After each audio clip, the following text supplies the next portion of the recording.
നിലമ്പൂർ നാളെ പോളിംഗ് ബൂത്തിലേക്ക്. Chungathara Marthoma higher secondary സ്കൂളിൽ പോളിംഗ് സാമഗ്രികളുടെ വിതരണം പൂർത്തിയായി. 263 പോളിംഗ് സ്റ്റേഷനുകളിലായി 2,32,000 വോട്ടർമാർ നാളെ വിധിയെഴുതും. നിശബ്ദ പ്രചാരണ ദിനത്തിലും പുത്തൻ വിവാദങ്ങൾ കത്തുകയാണ് നിലമ്പൂരിൽ. പോളിംഗ് ബൂത്തുകളും സുരക്ഷാ സംവിധാനങ്ങളും സജ്ജം.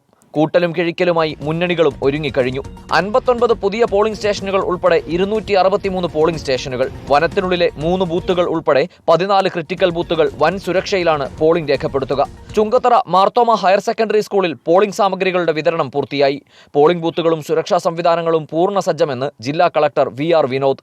വ്യക്തമായ സുരക്ഷാ ക്രമീകരണങ്ങൾ ചെയ്തിട്ടുണ്ട്. പോലീസ് ഡിപ്ലോയ്മെന്റ് ഉണ്ട്, സെൻട്രൽ ഫോഴ്സിന്റെ ഡിപ്ലോയ്മെന്റ് ഉണ്ട്. നമുക്ക് 14 ക്രിട്ടിക്കൽ പോളിംഗ് സ്റ്റേഷന് പ്രത്യേക ക്രമീകരണങ്ങൾ ഏർപ്പെടുത്തിയിട്ടുണ്ട്. എല്ലാ പോളിംഗ് സ്റ്റേഷനിൽ നിന്നും CCTV കവറേജ് ഉണ്ട്, വെബ്കാസ്റ്റിംഗ് ഉണ്ട്. ഈ പ്രശ്നബാധിത ബൂത്തുകളിൽ മൈക്രോ ഒബ്സർവേഴ്സിനെ പോസ്റ്റ് ചെയ്യുന്നുണ്ട്. അവിടെ മൈക്രോ ഒബ്സർവേഴ്സിൽ 6 പേര് IAS ഓഫീസേഴ്സാണ്, പുതിയ ബാച്ചിലെ IAS പ്രൊബേഷനേഴ്സാണ്. അപ്പോൾ അത് പ്രത്യേക ക്രമീകരണങ്ങളുണ്ട്.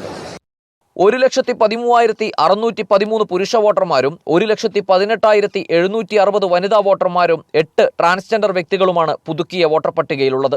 നിശബ്ദ പ്രചാരണ ദിനത്തിലും സജീവമാണ് മുന്നണികൾ. കോരിച്ചൊരിയുന്ന മഴയിലും പരമാവധി വോട്ടർമാരെ നേരിൽ കണ്ട് വോട്ടുറപ്പിക്കുകയാണ് സ്ഥാനാർത്ഥികൾ.